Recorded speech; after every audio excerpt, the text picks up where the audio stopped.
नमस्कार मित्रांनो, मी अनिल घनवट, स्वतंत्र भारत पक्षाचा राष्ट्रीय अध्यक्ष.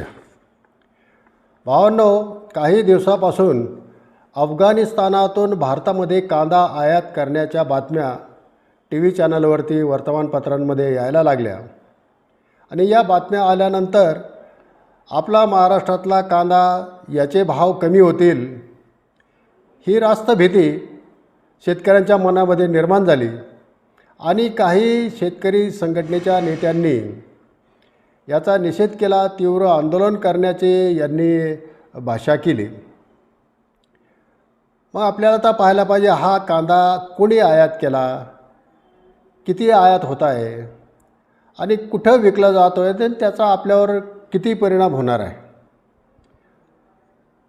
आता हा कांदा काही सरकारने आयात केलेला नाही. शेतकरी संघटनेचा जो आयातीला विरोध राहिलेला आहे तो डम्पिंगच्या तत्त्वावर होत असलेल्या आयातीला किंवा सरकारने केलेल्या आयातीला विरोध होतो. हा विरोध कधी केला होता? ज्या वेळेला इथे कांद्याचे दर वाढले होते त्यावेळेला भारत सरकारने इजिप्तमधून 42 रुपयाने कांदा खरेदी करून 15 रुपयाने भारतामध्ये विकला होता. अशा पद्धतीच्या आयातीला शेतकरी संघटनेचा स्वतंत्र भारत पक्षाचा विरोध आहे. परंतु आता अफगाणिस्तानातून होत असलेली आयात ही व्यापाऱ्यांकडून होत आहे. याच्यामध्ये सरकारचा काही रोल नाही आणि सरकारची काही याच्यामध्ये भूमिका नाही आहे. मग व्यापारी हा कांदा आयात करत आहेत. रोज थार तर 10 ते 15 ट्रक कांदा आयात होतो.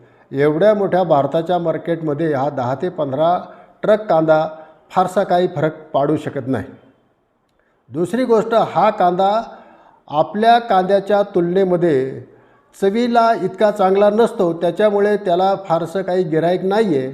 आणि आपला कांदा 60-70 रुपये किलो आज शहरामध्ये विकत असताना 25 ते 30 रुपयाने कांदा अफगाणिस्तानातून आलेला कांदा तिथे विकला जात आहे. त्याच्यामुळे हा कांदा आपल्या कांद्याशी स्पर्धा करेल असंही काही दिसत नाही. त्याच्यामुळे या अफगाणिस्तानातून येणाऱ्या आयात कांद्याला फारशी मागणी नाही आणि त्याचा आपल्या कांद्याच्या मार्केटवरती फारसा परिणाम होईल असं मला काय वाटत नाही. त्याच्यामुळे याला आपण विरोध करू नये. आपण खुल्या अर्थव्यवस्थेचं जेव्हा समर्थन करतो त्यावेळेला आपल्याला वाटतं की निर्यात खुली असली पाहिजे आणि आयात बंद असली पाहिजे. हे चुकीचं आहे. जर तुम्ही निर्यातच फक्त चालू ठेवली आणि आयात केलीच नाही तर तुमच्याकडून कोण माल घेईल? आपण कांद्याबरोबरच इतरही अनेक गोष्टींचा व्यापार अफगाणिस्तानबरोबर करतो. हा पूर्णच व्यापार बंद होईल जर तुम्ही त्यांचा कांदा आयात करायचा बंद केला तर. आणि दुसरी गोष्ट अशी, आज आपण सरकारवरती दबाव टाकला आणि आयात कांदा बंद केला आणि कांद्याचे दर जर 100 रुपये गिऱ्हाईकाला घ्यावे लागले शहरांमध्ये तर सरकार पुन्हा स्टॉक लिमिट लावेल, निर्यातबंदी लावेल, MAP वाढवून आपल्या कांद्याला पुन्हा 15-20 रुपयाच्या दरम्यान दर मिळतील अशी व्यवस्था करेल. त्याच्यामुळे ह्या अफगाणिस्तानातून येणाऱ्या कांद्याला आपण फार विरोध करू नये असं मला वाटतं. आणि आपण जर हा विरोध केला आणि कांद्याचे भाव जर खरोखर वाढले तर याचे दुष्परिणाम आपल्या महाराष्ट्रातल्या शेतकऱ्यांना मोठ्या प्रमाणामध्ये भोगावे लागतील. विरोध कशाला करायला पाहिजे? आपण सरकार आजही कांद्याच्या निर्यातीवरती 20% निर्यात शुल्क घेते. निर्यात शुल्क म्हणजे हा निर्यात करणाऱ्या कांद्यावरती सरळ टॅक्स आहे आणि हा टॅक्स शेतकऱ्यांच्या खिशातून जातो. याला दुसरं कुणीही जबाबदार नाही. शेतकऱ्याला हे 20% पैसे सरकारला द्यावे लागतात. आधीच पिचलेल्या शेतकऱ्यांकडून सरकार असा रेव्हेन्यू जमा करतं, सरकार अशा पद्धतीने शेतकऱ्यांकडून महसूल गोळा करतं. ही निषेधाची बाब आहे. सरकारने जर आता हे 20% निर्यात शुल्क हटवले तर 5 ते 6 रुपयाचा दर शेतकऱ्यांच्या कांद्याला आजही वाढून मिळू शकतो. ही जर 20% निर्यात शुल्काची अट रद्द झाली तर आपला कांदा आणखी आंतरराष्ट्रीय बाजारपेठेमध्ये स्पर्धाक्षम होईल, निर्यात वाढेल आणि निर्यात वाढली तर शेतकऱ्याला आणखी 2 पैसे मिळतील.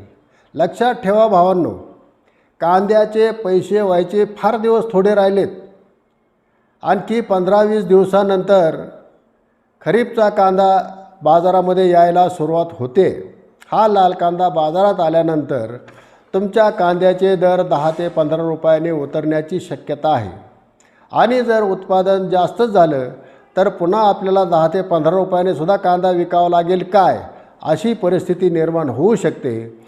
सरकारला जे आज भाजपाचं किंवा NDAचं सरकार सत्तेमध्ये आहे, यांना महाराष्ट्रातल्या निवडणुकांमध्ये जर फायदा पाहिजे असेल तर यांनी आता जे 20% निर्यात शुल्क आहे हे पूर्णपणे रद्द करावं. एक 8-15 दिवस शेतकऱ्यांना 2 पैसे मिळू द्या. 15 दिवसानंतर नवीन कांदा बाजारात आल्यानंतर ग्राहकांना अतिशय स्वस्त दरामध्ये कांदा खायला मिळणार आहे. शेतकऱ्याला ही पैसे कमवण्याची संधी आहे, ती मिळू द्यावा असं मला वाटतं. किती लुटतं सरकार तुम्हाला ह्या निर्यात शुल्काच्या अटीमुळे. जर 50 रुपये किलो कांद्याचा दर धरला जो निर्यात होतो त्याचा, आज शेतकऱ्यांना जर 40 ते 45 दरम्यानचा दर मिळत असेल तर निर्यात होणारा कांदा 50च्या दरम्यान असेल तर या 50 रुपये किलोच्या कांद्याचे एका टनाचे 50,000 रुपये होतात. आणि एका टनावरती 20% जर निर्यात शुल्क केले तर एका टनामागे 10,000 रुपये सरकार कमवते. याच्यासाठी सरकारला काही खर्च नाही आहे. हे सरळ सरकारचं उत्पन्न आहे. आणि अशा पद्धतीने दर टनाला शेतकऱ्याला 10,000 रुपयाची लुबाडणूक सुरू आहे. ही सरकारने तातडीने बंद करावी अशी आपली मागणी असायला हवी. आणि आम्ही स्वतंत्र भारत पक्षाच्या वतीने, शेतकरी संघटनेच्या वतीने ही मागणी सरकारला करतो आहे. जर सरकारला शेतकऱ्यांच्या पदरामध्ये 2 पैसे पडू द्यायचे असतील तर एक 15-20 दिवसासाठी का होईना त्यांनी हा निर्णय घ्यावा. निर्यात होत राहिली पाहिजे आणि शेतकऱ्यांना जास्तीत जास्त त्यांच्या कांद्याचे पैसे कसे होतील हे सरकारने पाहिलं पाहिजे.